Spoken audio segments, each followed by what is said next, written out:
you won't find many interviews of me. I rarely attend high-profile panels, because I've always believed the most important builders are not the ones who speak the loudest. They are the ones who keep building. Today, for the first time, I'm telling you my story, not because I want recognition, not because I seek legacy, but because someone out there, coding, quietly, doubting, silently, dreaming, endlessly, might see a reflection of themselves here. This is not a story of overnight success. This is a story of quiet obsession, of walking alone in the dark, with only an idea as your light. Shall we begin? I was born in October 1971 in Ningbo, Zhejiang Province, a coastal city, just a place where life moved slowly and values ran deep.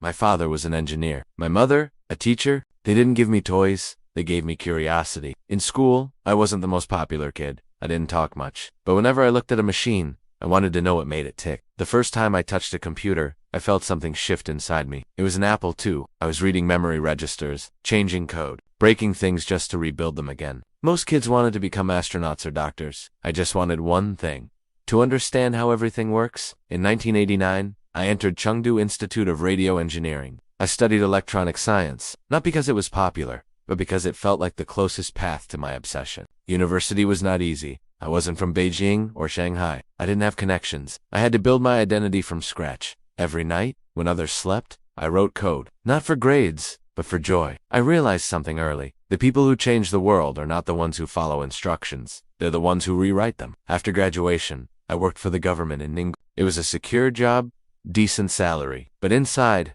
I was restless. Security doesn't excite visionaries. Stability doesn't spark innovation. So I left. In 1995, I moved to Guangzhou and worked at a foreign trading company. It was here that I first saw the internet in action. Slow, fragile, new, but full of infinite potential. One day, I sat alone staring at a monitor. A thought rose in me like a tide. If we can make the internet not just accessible, but usable, we can change everything. In 1997, I made the decision. I was 26 years old. No VC funding, no connections. Just a desk, a dream, and a dial-up modem. That's how NetEase was born. We started with email, a basic service, but I believed email is identity. If people could send and receive mail easily, they'd come online. If they came online, a new world would begin. We launched China's first free email service. Simple, stable, hours. In the early days, our servers crashed constantly. We worked 20-hour days. I often slept under the desk. I answered customer service emails myself. People said, "You could have joined a big company. Why suffer like this?"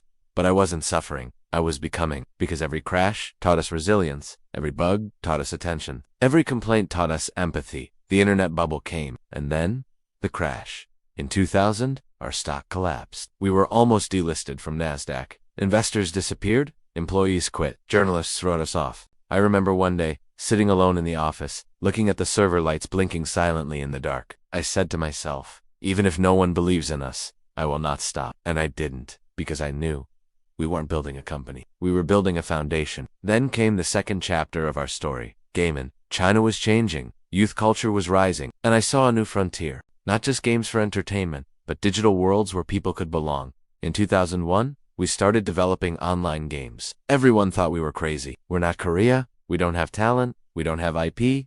They were right. But we had one thing: obsession with quality. We tested every frame, polished every server, balanced every level. Our first hit, Fantasy Westward Journey, didn't just succeed. It became a phenomenon, not because it had flashy graphics, but because it had heart. People stayed not for the combat, but for the community. We realized something. Games are not code. Games are emotion. Over the next 2 decades, NetEase transformed. We became one of the largest gaming companies in the world. We collaborated with Blizzard, created our own IPs, invested in AI, music, education, but we never lost what made us different. We cared more about depth than noise.